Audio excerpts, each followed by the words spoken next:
Hola, buenas tardes, buenos días, buenas noches para algunos. Bueno, vayan probando el audio, el video, cómo están viendo, cómo están escuchando y, y cualquier cosa me escriben por el chat. En un minutito más vamos a empezar nuestra segunda clase virtual en vivo sobre el método de diseño en iluminación escénica. La mecánica de la clase va a ser exactamente igual a la anterior. Primero vamos a hacer una exposición de unos 40-45 minutos y después vamos a dar lugar a las preguntas en la segunda parte. De todas maneras, en cualquier momento también pueden usar el chat. Yo estoy atento al chat mientras estoy dando la exposición. Así que si es pertinente en ese momento la pregunta, la contesto inmediatamente y si no, la reservamos para la segunda parte. Bueno, primero hacemos una síntesis de la clase anterior. En la clase anterior habíamos presentado la metodología, el método de diseño, que fue elaborado por primera vez por Stanley McCandless, allá por el año 30, digamos, entre sus clases, la aparición del libro y un poco la implementación de este método como tal. Esto fue entre los años 30 y 35. Y habíamos definido, en primera instancia, dos conceptos fundamentales: áreas de actuación y áreas de iluminación. El método propone una serie de categorías para completar la sistematización que estamos viendo y propone básicamente 4 categorías principales en iluminación escénica. Estas 4 categorías principales son la iluminación del área de actuación, en primer lugar, dividida, como ya habíamos visto en la clase anterior, entre área de actuación principal y suplementaria. Esto es un poco lo que desarrollamos toda la clase anterior, cómo se resuelve esta área de actuación con el método de las 3 luces, los 3 instrumentos. En principio habíamos trasladado este método a todo el espacio escénico, que también habíamos dividido en áreas de actuación. La segunda categoría es la iluminación de relleno y tono del área de actuación. También hemos visto un poco de esto cuando vimos que si la primera categoría, la iluminación del área de actuación, tenía algunos altibajos, algunas desigualdades, algunas desuniformidades, podríamos recurrir a la luz de relleno. Hoy vamos a hablar concretamente sobre esta segunda categoría, puesto que tiene otras particularidades que la definen. La tercera categoría, la iluminación de fondos, o cicloramas, como se dice en el teatro más clásico, backgrounds en inglés. Y la cuarta categoría, la categoría que se llama iluminación especial o especiales. Estas son las 4 categorías básicas del método. Nosotros vamos a desarrollar hoy por completo estas categorías con, en algunos casos, subcategorías que nos van a ir ampliando mucho más el panorama y las herramientas de diseño, y vamos a avanzar con la sistematización. Bueno, como le dije antes, ya habíamos visto la iluminación del área de actuación. Ahora nos vamos a enfocar en la segunda categoría, que es la iluminación de relleno y tono del área de actuación.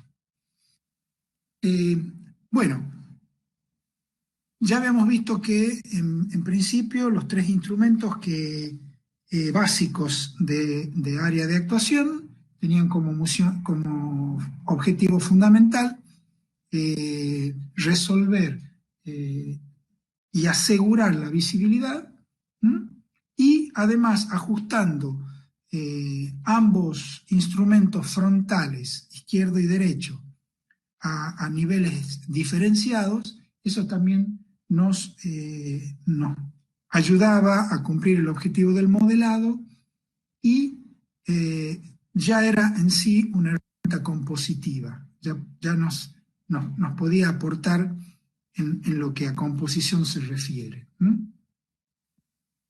En la segunda categoría, la luz de relleno, tiene como función principal la que vimos en la clase anterior, aportar uniformidad. Es decir, la primera y fundamental misión de esta categoría es, en el caso de que con los instrumentos que conforman la iluminación del área de actuación, por diversos motivos, que ya dijimos, por el tipo de instrumentos, por el tamaño del haz, por la altura a la que está colgado el instrumento, por la potencia del instrumento, por el color, etcétera, etcétera, que no sea suficiente para lograr una imagen uniforme, una visibilidad uniforme, aparece la iluminación de relleno. Y como es de relleno y tono, es decir, también sirve para tonalizar la escena, es que sirve para aportar color. Esto ya lo vamos a desarrollar. Más pequeñas puestas en ese cuadro, revelar la forma y separar del fondo. ¿Por qué? Porque no son sus funciones principales, pero sí aportan a despegar de alguna manera la figura del fondo.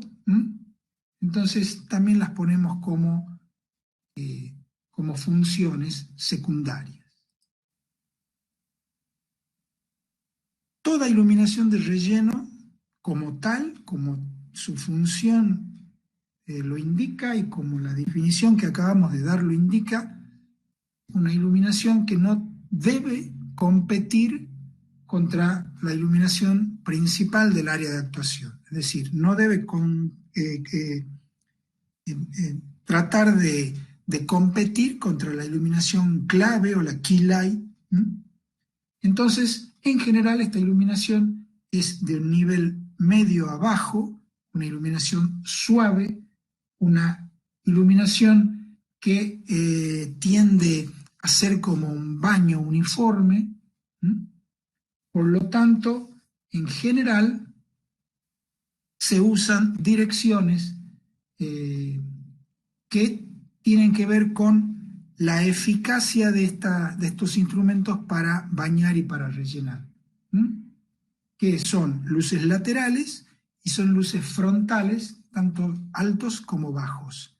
Es decir, pueden estar desde posiciones en altura o pueden estar desde piso.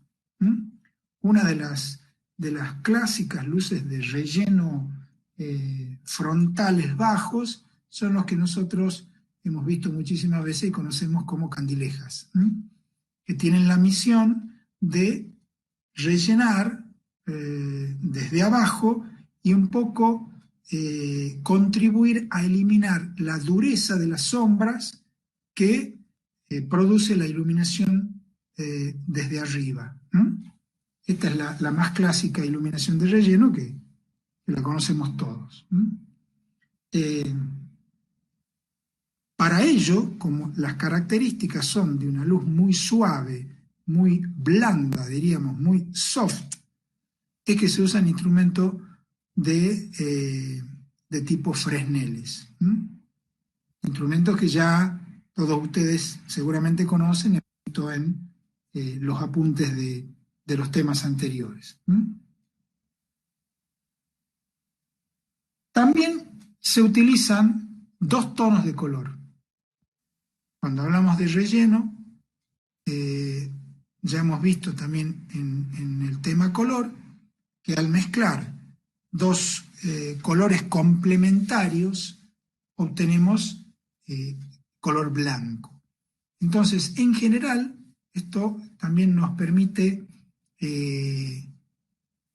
darle un tono al área de actuación y lograr que en esa mezcla podamos tener color blanco. En general se utilizan colores de baja saturación, porque si nosotros pensamos en un color de alta saturación, este color podría transformarse en una iluminación principal.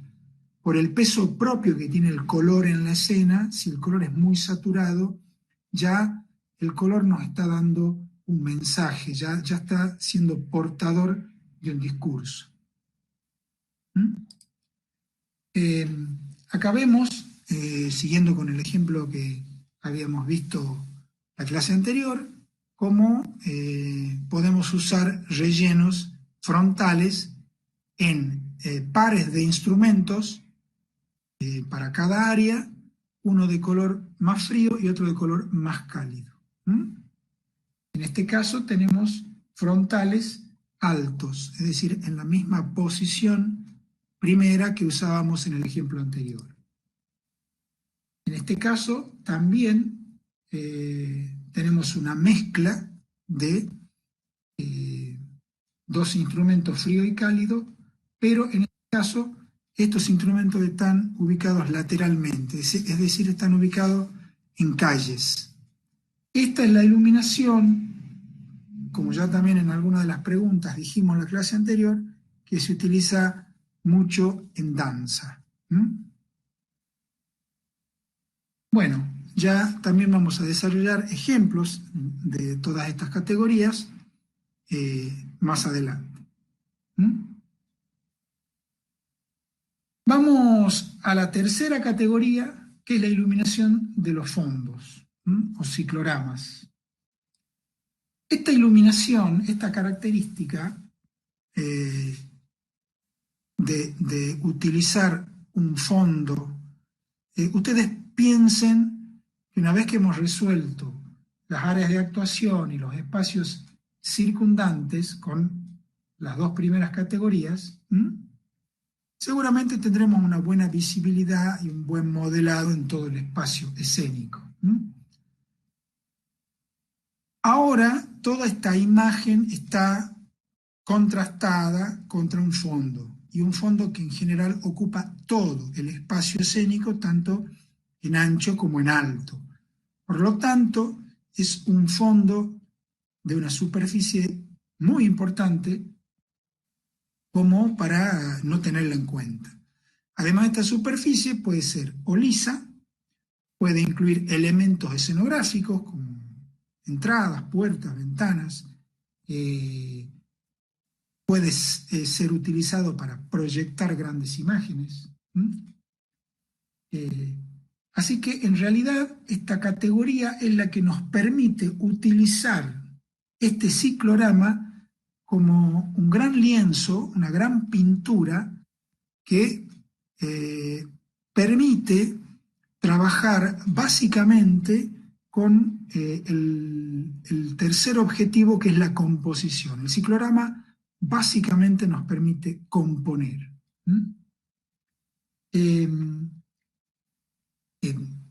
Ya lo hemos dicho en varias oportunidades, contra este fondo se va a recortar toda figura que nosotros pongamos por delante. Entonces, cualquier trabajo de iluminación que hagamos sobre la figura o sobre el fondo siempre nos va a contribuir a valorizar el espacio en su tercera dimensión.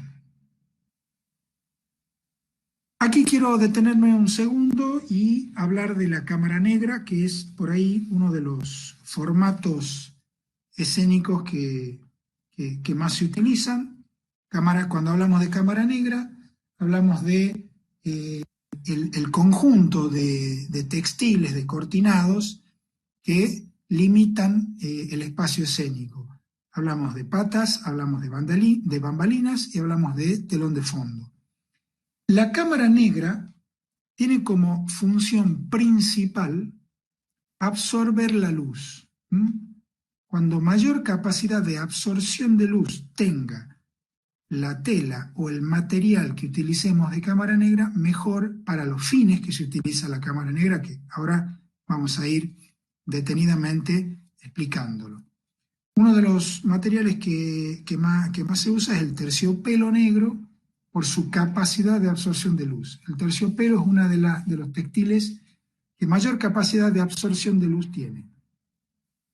Entonces, el objetivo de esto es,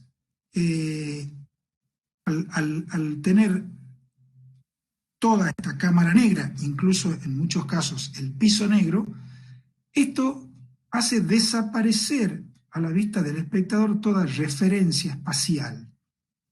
No hay referencias de puntos de fuga, no hay referencias de horizontes, no hay referencias verticales contra las que podríamos comparar a cualquier objeto, trasto o practicable escenográfico que nosotros pusiéramos en ese espacio. Entonces, esto nos permite, de alguna manera, en un espacio no tan grande como debería ser en la realidad, para montar trastos escenográficos en perspectiva, falsear esa perspectiva y lograr que estos espacios realmente parezcan mayores en su tercera dimensión. También, insisto, nos proporciona un espacio donde casi toda la luz se absorbe, es decir, un espacio bastante libre de reflexiones, por lo tanto nos permite aislar perfectamente aquello que iluminemos. Entonces, es un elemento que para ciertos objetivos en iluminación es muy valioso. Todas estas ventajas y todas estas características de la cámara negra un poco se contraponen a el hecho de utilizar un fondo, un ciclorama iluminado. Veamos aquí algunos ejemplos. Claramente vemos cómo el fondo sirve como un marco de contraste, como un marco de referencia, y también sirve como un elemento de despegue de todo lo que está por delante, y además sirve como un elemento compositivo.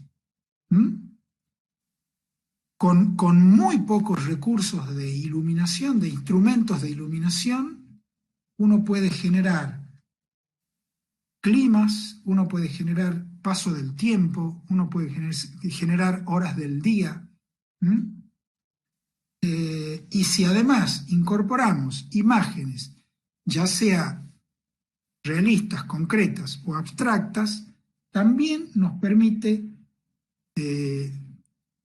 una gran potencia de composición espacial. Fíjense como en este ejemplo de aquí abajo hay un marco que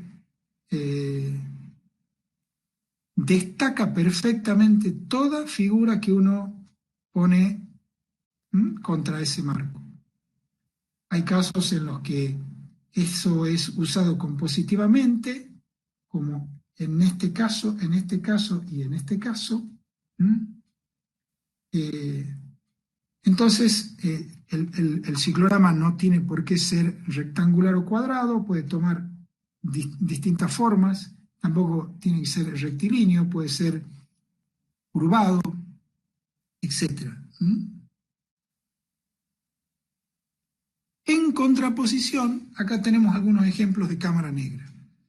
Fíjense la primera imagen, arriba a la izquierda, bueno, el típico recurso de la cámara negra para teatro negro, como hacemos desaparecer todo aquello que está en negro y no está iluminado, y destacamos y traemos muy a primer plano todo lo que iluminamos. En los ejemplos de abajo está mostrado esto que les decía de la perspectiva. Estos trastos tienen una puntos de fuga o están construidos de tal manera de que son más altos en el frente que en el fondo. En una pared no sería así en la realidad. Entonces, para lograr esta perspectiva, este punto de fuga, y que no tengamos contra qué comparar para darnos cuenta de que ese trasto está deformado, es que usamos la cámara negra.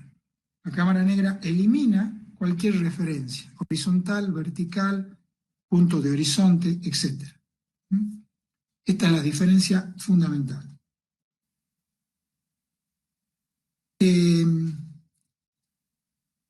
Obviamente que, como les decía antes, con un pequeño cambio de color, con un pequeño cambio de intensidad, uno puede ir componiendo de una manera muy potente con el ciclorama. No se olviden que en muchos siglos atrás se reemplazaba toda esta metodología con telones pintados. Y esos telones ya estaban pintados con la perspectiva que correspondía a la escena, entonces solamente necesitaban un poco de iluminación. Hoy en día contamos con instrumentos mucho más precisos y mucho más potentes, mucho más uniformes, que nos permiten iluminar los cicloramas de una manera mucho más homogénea.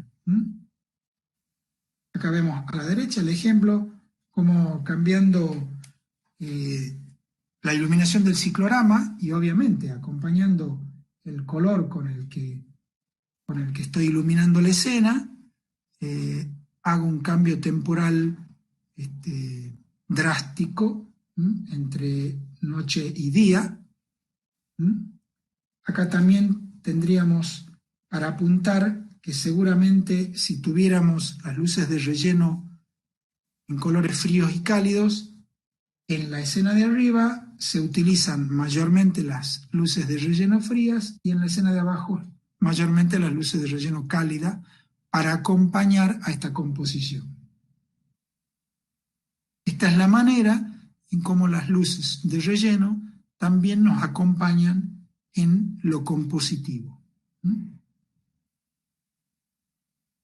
Aquí tenemos otro ejemplo, y ustedes fíjense, como les digo, con un haz de luz, con un baño, cambiamos drásticamente la escena, cambiamos drásticamente la hora, el clima de la escena.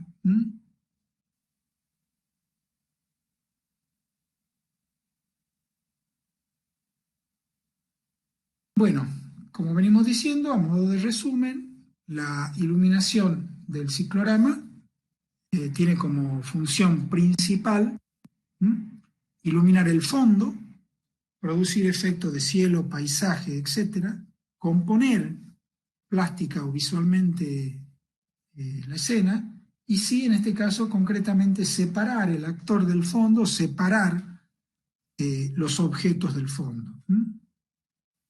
También, naturalmente, se usan equipos de tipo asimétrico con baños de luz difusa. Acá vemos dos ejemplos. Cuando el ciclorama se ilumina desde la parte de abajo, en la jerga se habla de horizonte. Cuando se ilumina desde arriba se llama panorama.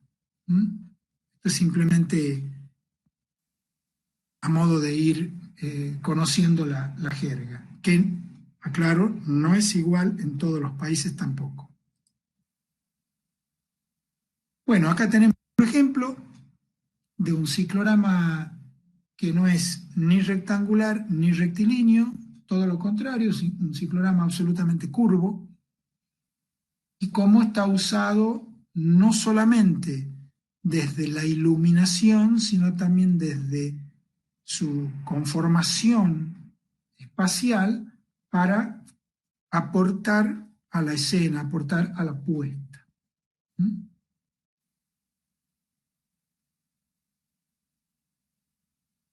Bueno, aquí tenemos un ejemplo que me parece más que interesante porque son 4 momentos de una misma puesta.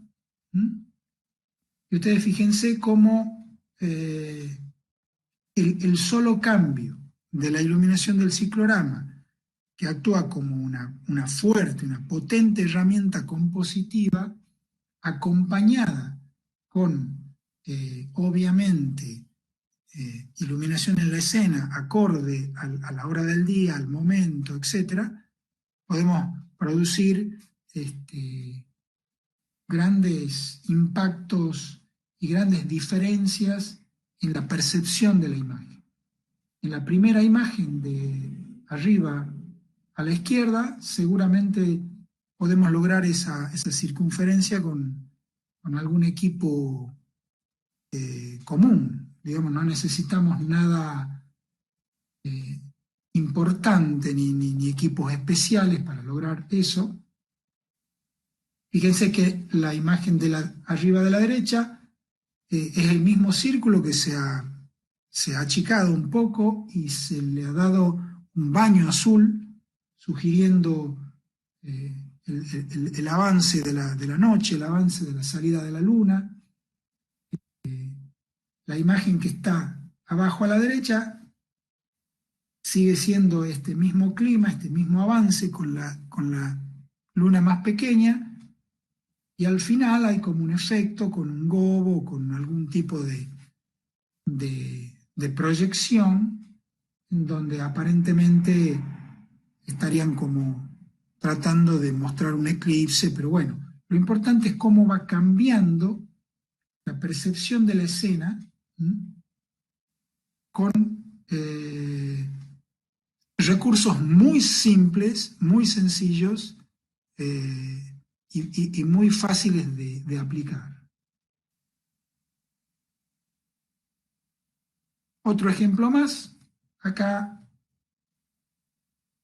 diríamos que el ciclorama está como partido en 3 partes, 2 partes son como rectángulos que están puestos con cierto escorzo, no están paralelos a la visión del espectador, y un tercero, un gran triángulo suspendido, y fíjense cómo en algunos momentos, como la imagen superior derecha, está utilizado para recrear un espacio realista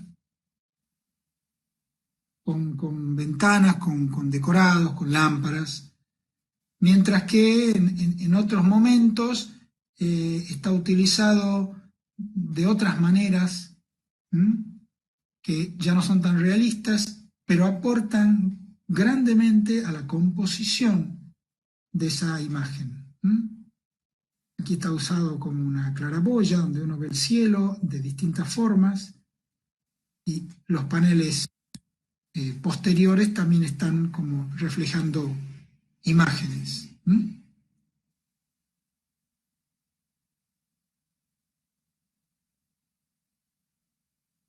Otro ejemplo más. Fíjense, arriba tenemos 2 imágenes en las que la iluminación proviene en una de arriba, en la otra de abajo, como también cambia perceptualmente la imagen, como los elementos que se ponen en el medio de la visión son absolutamente destacados, su contorno separados del fondo, y como todos los objetos escenográficos quedan marcados. Y en el caso de abajo, como también con el color de la luz y con dónde, qué objetos escenográficos estamos iluminando y cuáles no, y el color, obviamente, el cambio drástico que hay en la percepción de la imagen, del espacio, que en realidad, insisto, no hay un gran despliegue de equipamientos.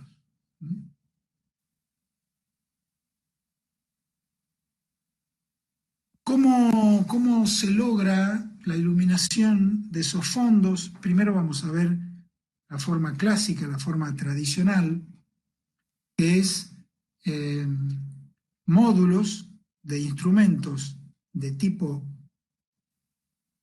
asimétrico, como decíamos, ya vamos a ver por qué asimétricos, eh, módulos de 3 instrumentos, uno de cada color primario, para de esa manera lograr con ajustar las intensidades de cada uno de estos instrumentos un color diferente cada vez. O sea, este sistema modular nos permite obtener todos los colores solamente regulando la intensidad relativa de cada uno de los 3 instrumentos que componen el módulo. De acuerdo al tipo de instrumento, será la separación que yo tenga que darle a cada instrumento y la separación al ciclorama que tenga que iluminar. Eso va a depender de la fotometría, diríamos, del instrumento, es decir, de la forma, de la curva con la que ilumina. Obviamente que este módulo habrá que repetirlo en forma lineal a todo lo largo de la superficie que quisiéramos iluminar. Es decir, tendríamos que contar con tantos módulos como ancho tenga el ciclorama. Y diríamos, si este módulo abarca, por decir, 1,20 m, si quisiéramos iluminar un ciclorama de 12 metros, necesitaríamos 10 módulos. La forma en la que se conectan es, obviamente, cada color en forma conjunta a un canal, los 3 colores canales separados, de esa manera de poder controlar la cantidad de rojo, verde y azul que estamos sumando a la mezcla que queremos lograr en el ciclorama.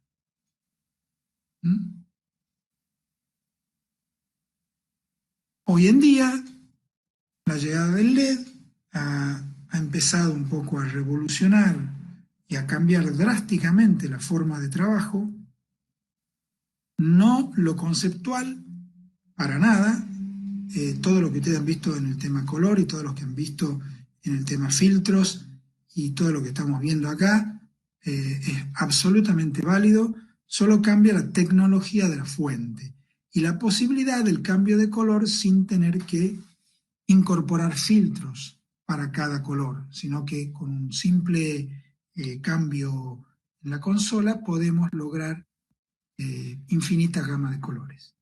Para ello tenemos instrumentos que son específicos para cicloramas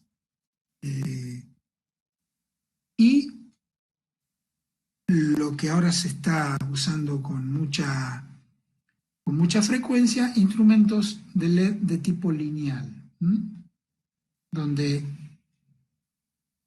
como les digo, con un equipo de estos, si este equipo tiene 1 metro de largo, bueno, para un ciclorama de 12 metros necesitamos 12 equipos. Y todo se hace más sencillo, el montaje, el seteo, etc. Supongamos que tenemos un ciclorama grande, 15 metros de ancho y 7 de alto, y que deseamos iluminar ese ciclorama desde la parte superior. Es decir, deseamos colocar nuestros instrumentos en la parte superior para lograr una iluminación tipo panorama. Bueno, si lo vemos en planta, estos instrumentos deben lograr una iluminación lo más homogénea posible en la superficie a iluminar. Es por eso que este instrumento debe ser asimétrico, porque no tendría sentido que fuera asimétrico porque estaríamos perdiendo mucha luz hacia arriba que no necesitamos. Entonces, esta sería la forma en que ese instrumento debería iluminar esa superficie.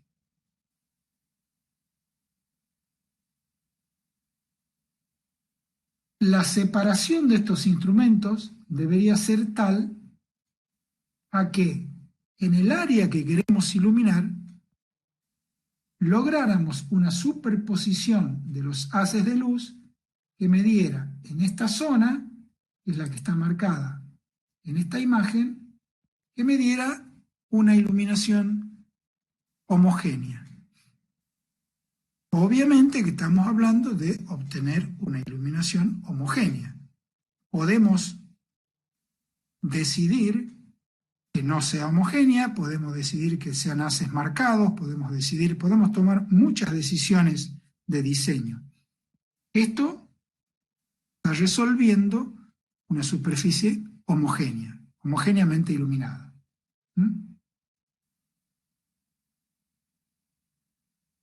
Esta zona homogénea se calcularán la separación de los instrumentos y las distancias de acuerdo al ángulo en el que ilumine el instrumento. Esos ángulos son siempre provistos en las hojas de datos de los fabricantes o en cualquier programa de simulación. Al incorporar estos equipos aparecen los datos de los ángulos.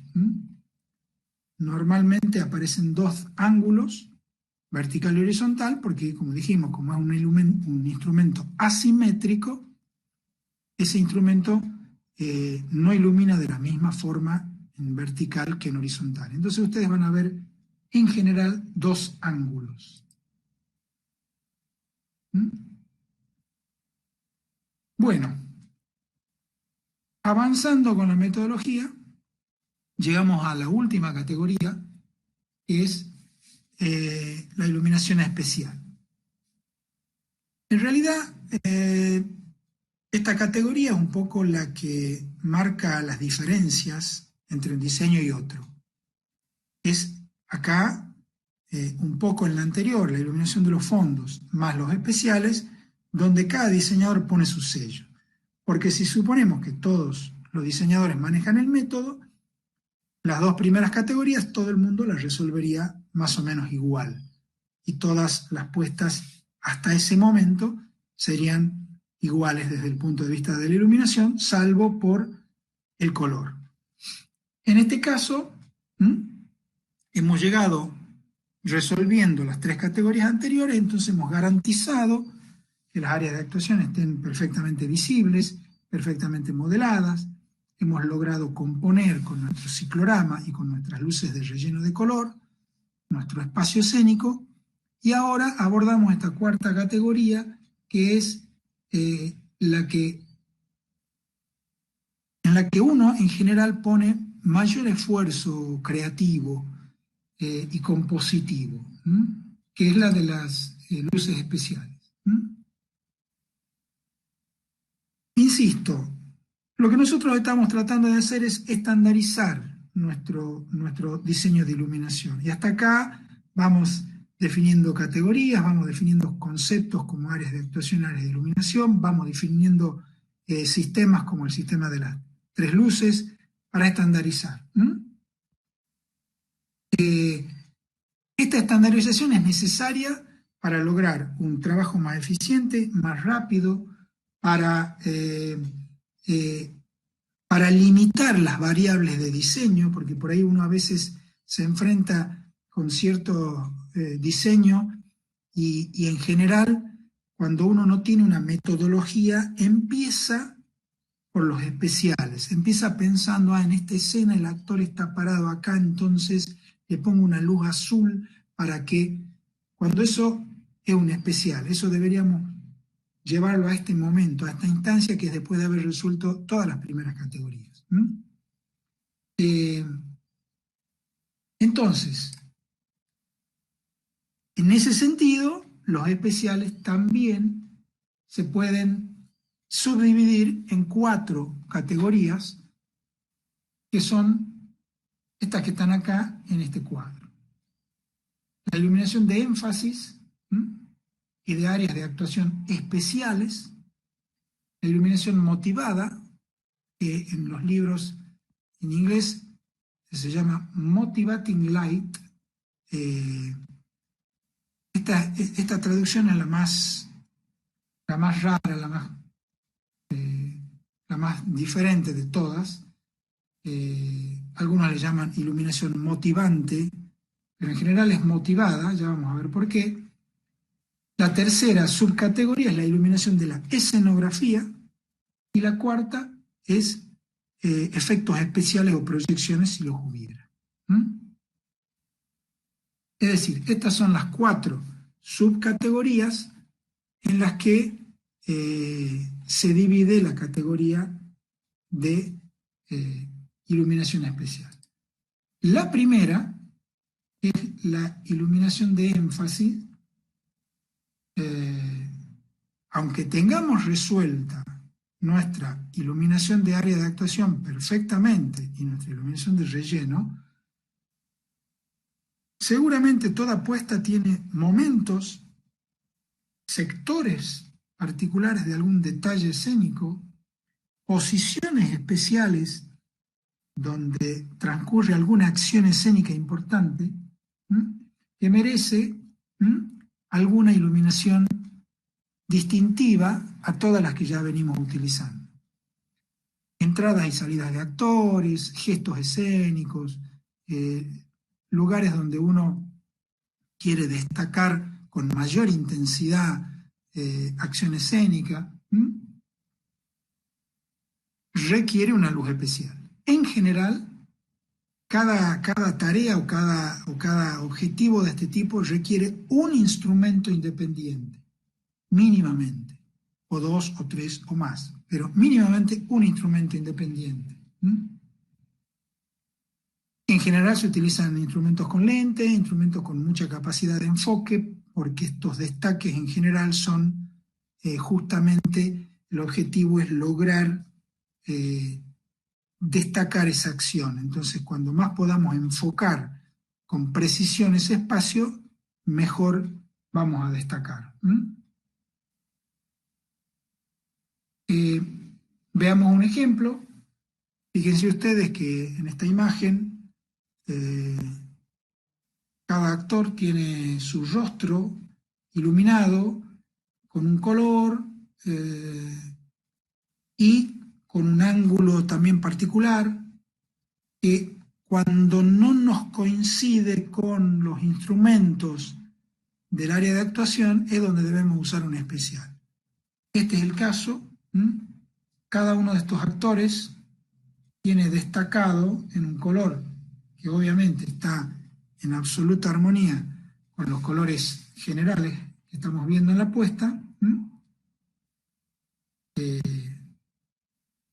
usados como especial. Veamos un ejemplo más claro todavía, que es este,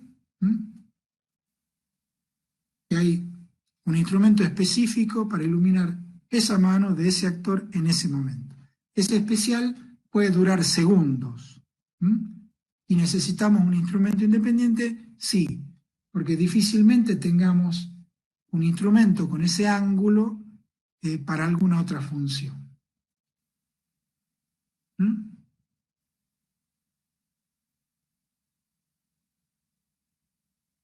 La iluminación motivada, la segunda subcategoría de la especial. Cuando hablamos de fuentes motivadas, hablamos, como les decía, la traducción es por ahí la más enrevesada de todas. Hablamos de una fuente que tiene un motivo, es decir, una lámpara que está en escena, la luz diurna de sol entrando por una ventana, la luz de luna, velas, antorchas, personajes que portan antorchas, relámpagos, etc. Es decir, todas estas luces tienen un motivo que en general es realista, es un motivo... en general, esta iluminación también es la que aparece al final. Al final del diseño aparece esta iluminación. Pero hay muchos directores, en general, que trabajan con cuadro más realista naturalista, que creen que toda la iluminación debe ser de carácter motivada. Comparando la iluminación al texto que dice un actor. En general, también tenemos que tener en cuenta muy claro que nuestro sistema visual siempre, y sin importar cuál sea la fuente de luz, va a buscar o va a tratar de encontrar el motivo de esa fuente de luz. Siempre nuestro sistema visual va a tratar de encontrar una explicación para lo que está viendo. Probablemente en muchos casos no se produce en forma consciente, pero siempre en nuestro inconsciente va a haber una búsqueda de una respuesta. Obviamente que esa iluminación debe tener que ver con el discurso, con la apuesta, debe tratar de provocar un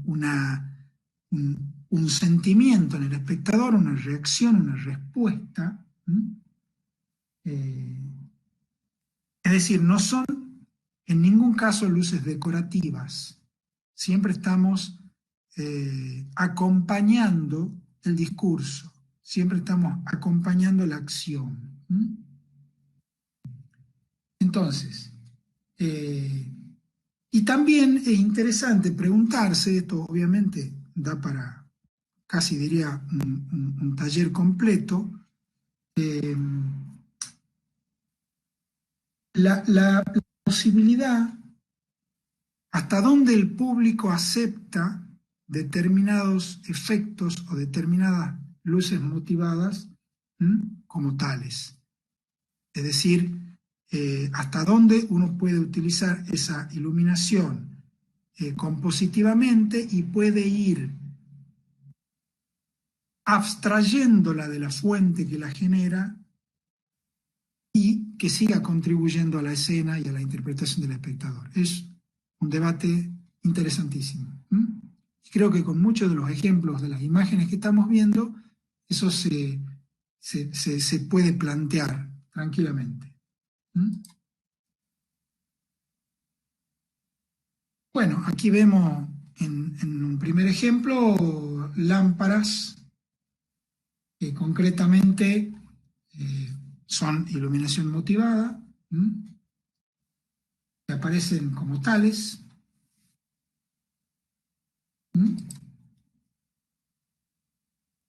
Aquí están marcadas dos tipos distintos de lámparas.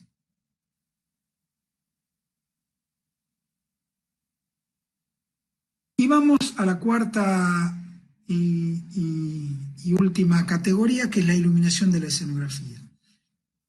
En general, si uno resuelve todas las primeras categorías, la iluminación del área de actuación, la iluminación de relleno, la iluminación de énfasis, incluye iluminación motivada. En muchos casos, la reflexión por parte de las superficies del piso, de la escenografía, etcétera, etcétera, probablemente sean suficientes para una visión bastante buena del espacio. En el caso de que no fuera así y que decidiéramos iluminar específicamente alguna parte de la escenografía, ya sea por un tema de visibilidad o porque por algún tema dramático, textual, escénico, queremos destacar algún fragmento de la escenografía, deberíamos incluir esta categoría. Obviamente que sí es bueno hacerse una serie de preguntas para tomar decisiones al respecto. La primera y la más importante es si necesito iluminar la escenografía especialmente.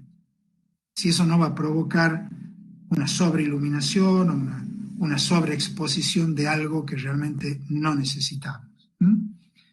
A partir de ahí, tendríamos que, si decidimos que sí tengo que iluminar la escenografía, deberíamos empezar a pensar qué ángulo. Aquí ya no corre lo de los 45 grados porque estamos iluminando objetos, superficies, materiales con distintos colores, que por ahí queremos destacarlos de abajo, rasante, de arriba, etc. Entonces, ¿qué colores debo usar para iluminar la escenografía?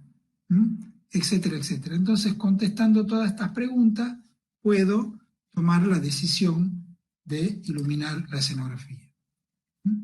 Acá tenemos un caso concretísimo de varios sectores de esta escenografía iluminados de manera independiente y de manera diferenciada. Aquí se los marco. Vemos todo el panelerío de fondo en azul. Aquí este fondo aparentemente vegetal también. Los paneles de paredes con los cuadros, el mobiliario, etc. Todo tiene como una iluminación específica. Bueno, y finalmente la última subcategoría dentro de estas especiales son los efectos especiales o proyecciones. Esta categoría obviamente es una de las que más está creciendo en los últimos tiempos. Cada vez se apela más a la proyección, a lo visual, a las imágenes de gran formato para componer espacios escénicos, usando proyectores de imágenes, usando elipsoidales o luces móviles con plantillas o gobos, proyectores de diapositivas, etc. Estas proyecciones pueden ser desde proyecciones muy abstractas hasta imágenes muy concretas. Obviamente, hemos visto varios ejemplos durante el transcurso de esta clase. Así que, bueno, creo que, como les digo, esta última categoría es la que está creciendo con mayor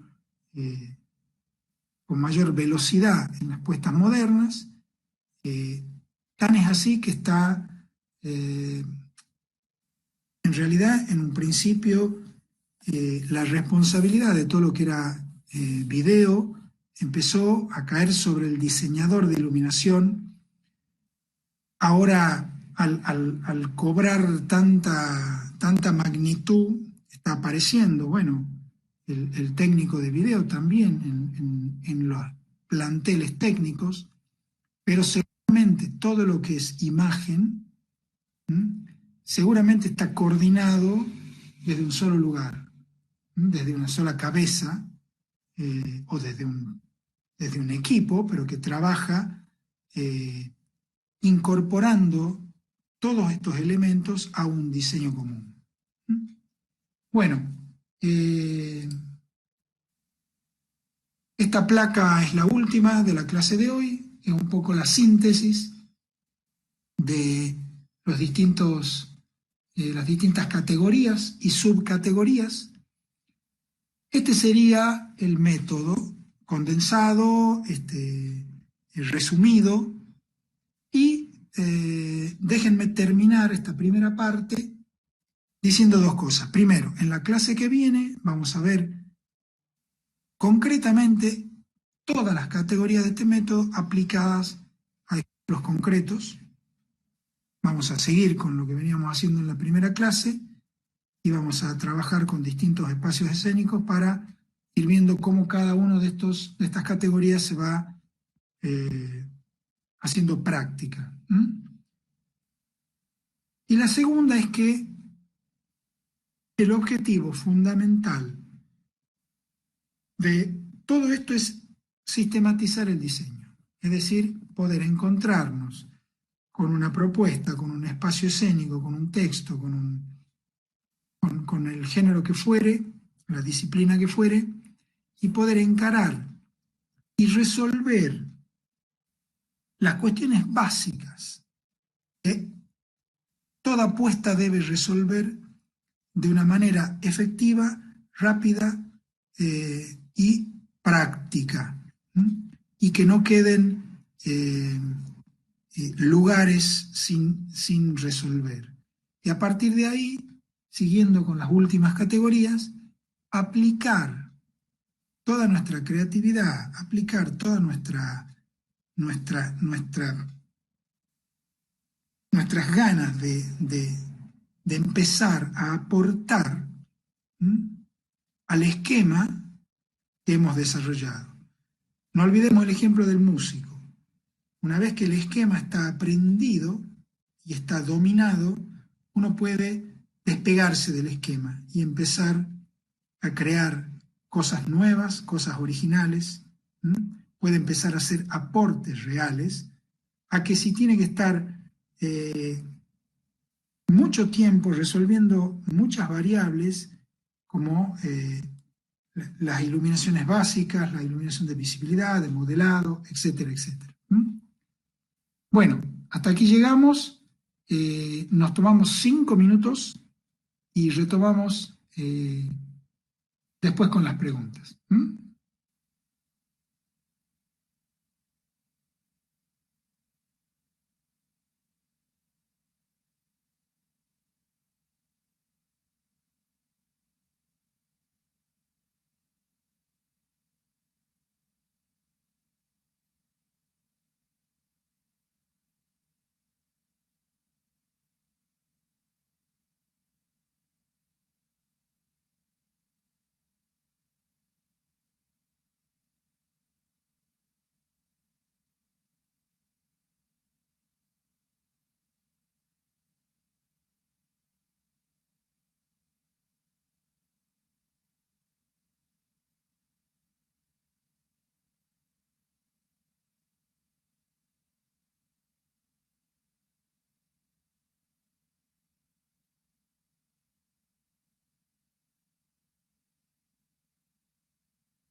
Bueno, aquí estamos de vuelta.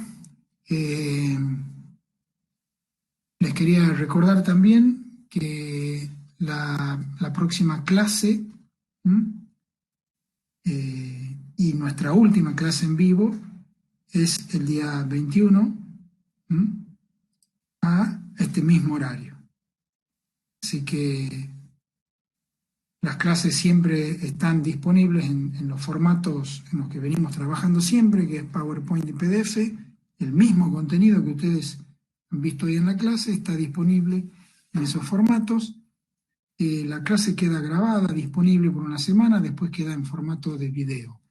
Les quiero aclarar que en algunos casos hemos tenido problemas con los servidores de las clases virtuales por la alta demanda que los mismos están teniendo. Entonces por ahí hay algunas clases que no quedaron disponibles el tiempo que debían estar. Pero bueno, siempre están disponibles en los formatos tradicionales, digamos. Bueno, ¿alguna pregunta? ¿Alguien quiere hacer algún comentario, algún aporte? Lo puede hacer por el chat, escribiendo, o de a uno para no saturarnos, digamos, puede habilitar su micrófono y preguntar. Bueno, vamos a esperar que los compañeros están escribiendo. Otra información que les quiero pasar, que ya se las di la clase pasada, pero quiero aprovechar hoy nuevamente.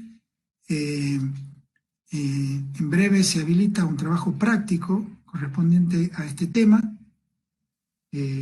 Después se habilita un tema más y finalmente se habilita un trabajo práctico final integrador, que como les decía, no es un trabajo obligatorio. Aquel que tenga un mínimo de participación en el curso obtiene un certificado de participación. Aquel que realiza el trabajo final integrador y lo aprueba obtiene un certificado de aprobación. Esa es la única diferencia. El trabajo final es optativo en función de sus intereses, de sus tiempos y de sus necesidades. Bueno, Hernán dice, ¿cómo aconsejaría utilizar el fondo en escenarios con bandas musicales en vivo? Bueno, qué pregunta, Hernán. Hoy por hoy se está utilizando mucho pantallas de video, con lo cual obviamente aparece, como les decía hace un momento, un rubro nuevo. Hay que producir contenido para esa pantalla y ese contenido tiene que ser coherente con el discurso, coherente con el resto del diseño de iluminación, es decir, tienen que complementarse la pantalla con el diseño de iluminación general. Esa es una posibilidad que bueno, que tiene su costo y su costo en trabajo previo de diseño. La otra posibilidad es utilizar algún tipo de trabajo entre color y forma. Color, bueno, hoy por hoy tenemos muchísimos equipos, instrumentos que nos facilitan esta tarea, como dijimos hace un momento también, con el LED. Es muy fácil cambiar de color un instrumento. Y en cuanto a forma, también todos los cabezales móviles actuales tienen como la enorme posibilidad de gobos o plantillas intercambiables. Cuando digo intercambiables, digo automáticamente, también con un movimiento de consola. Y además de la plantilla, los móviles tienen otras dos características que es donde podemos hacer una diferenciación: el prisma y el foco. Es decir, todos los cabezales de la misma marca tienen los mismos gobos. Entonces, todo recital que se ilumine con un cabezal, un Vari-Light 3000, va a tener los mismos gobos. Si le incorporamos el prisma y si le incorporamos el foco, estos dos elementos nos permiten cambiar radicalmente ese gobo, esa forma, y trabajarla y acompañarla con color. No siempre se trabaja con el mismo gobo, es decir, puedo trabajar con varios gobos a la vez. Obviamente todo esto lleva un gran tiempo de programación y de diseño y de prueba, pero bueno, con los simuladores, los visualizadores que hay en la actualidad, esta tarea se ha hecho mucho más fácil.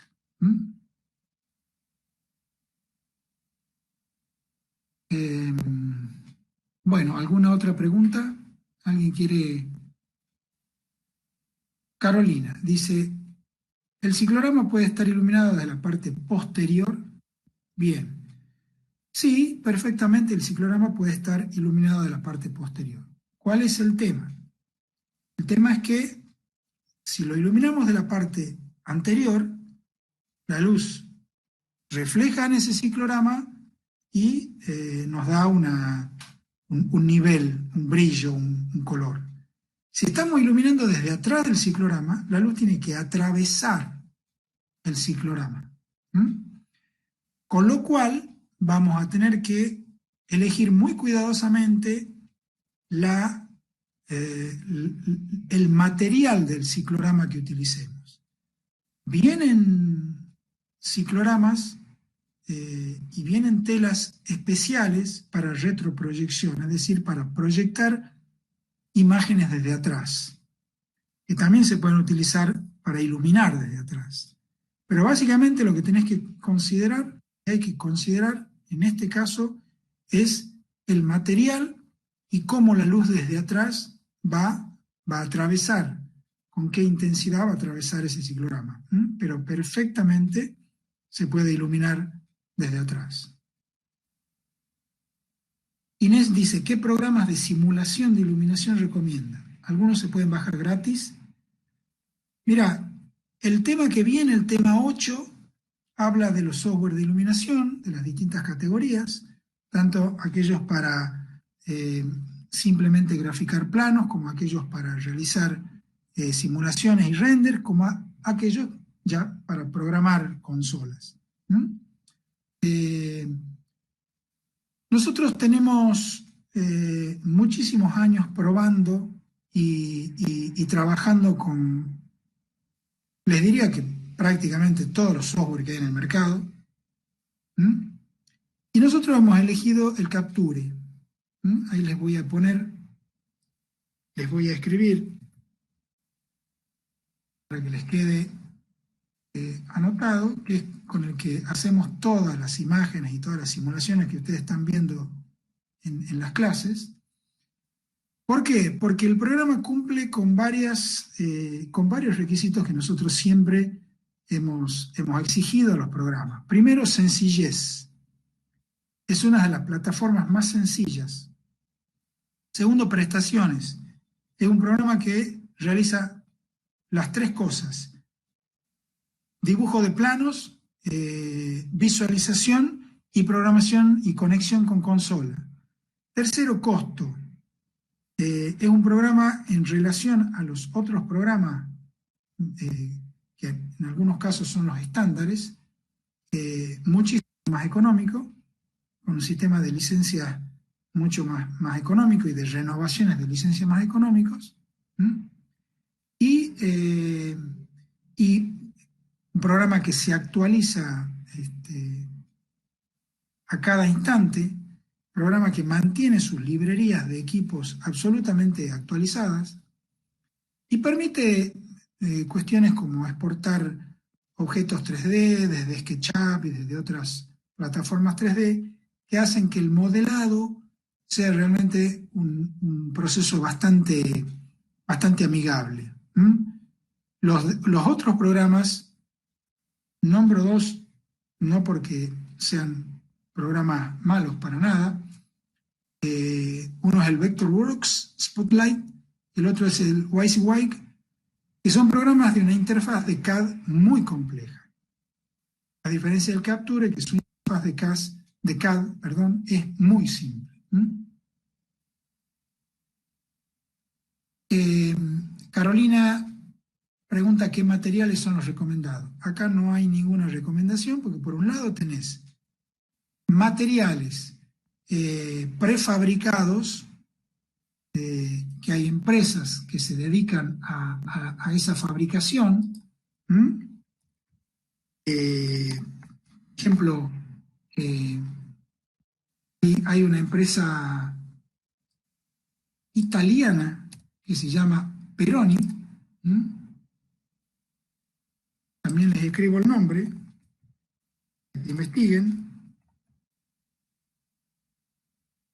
Esta empresa fabrica todo tipo de telones y telas para proyección, retroproyección, iluminación, etcétera, etcétera.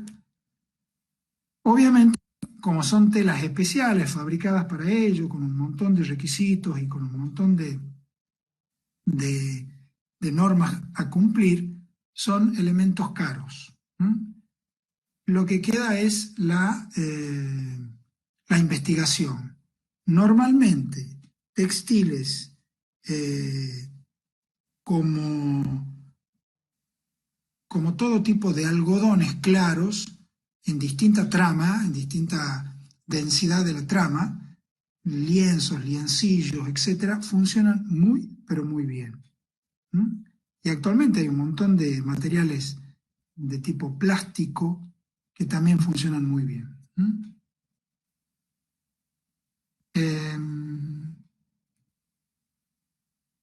Y me queda, porque la pregunta dice, ¿alguno se puede bajar gratis? Bueno, Capture tiene una versión gratuita para estudiantes.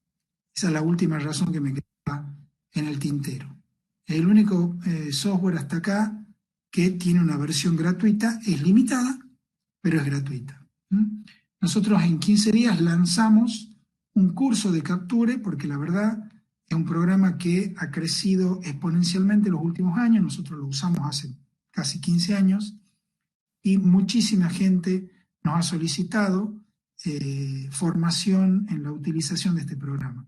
Así que bueno, en 15 días más o menos ustedes, como están en nuestra base de datos, van a estar recibiendo información sobre ese curso. Elba dice, ¿cuáles serían los requisitos mínimos recomendados de un proyector para una sala pequeña?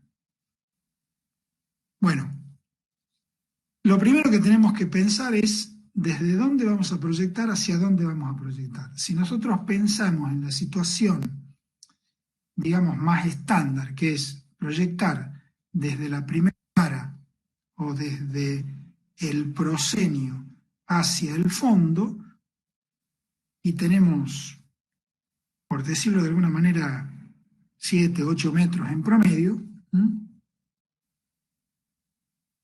necesitamos un proyector de tiro medio. Cuando más cerca estemos de la pantalla, mejor va a funcionar la proyección en el sentido del nivel de brillo que va a tener esa proyección. Porque el problema de la proyección, cuando uno proyecta en absoluta oscuridad, un proyector de 4500 lúmenes es más que suficiente. Pero apenas uno enciende un instrumento, un reflector, la cantidad de luz, el reflejo en el resto de las superficies, hace que esa proyección se debilite muchísimo. Entonces, en el caso de que van a coexistir proyección e iluminación, a pesar de que hay muchos tips para que coexistan y que la iluminación no compita con la imagen, es recomendable un proyector mínimamente del orden de los 10.000 lúmenes. Adrián dice, ¿el diseño de iluminación tiene registro alguno como una especie de protección de derechos? Bueno, mirá, se está trabajando en varias partes del mundo por la obtención del derecho al diseño. En Argentina existe ADEA, Asociación de Diseñadores Escénicos de Argentina, que está trabajando en ese sentido, una asociación bastante joven, digamos. Y en España tenés la Asociación de Autores de Iluminación, que también está trabajando en ese sentido. No conozco que en realidad exista en algún lugar legislación al respecto, porque debería existir sin lugar a dudas. Yo no puedo usar una fotografía que alguien tomó con fines comerciales, porque esa fotografía tiene un autor. Con el mismo criterio, nadie podría tomar mi diseño de iluminación para usarlo con fines comerciales sin pagar un derecho o sin solicitar la correspondiente autorización. Pero todavía que yo conozca no existe el tema del registro. Podés registrar cosas individuales, pero no podés registrar un diseño de iluminación.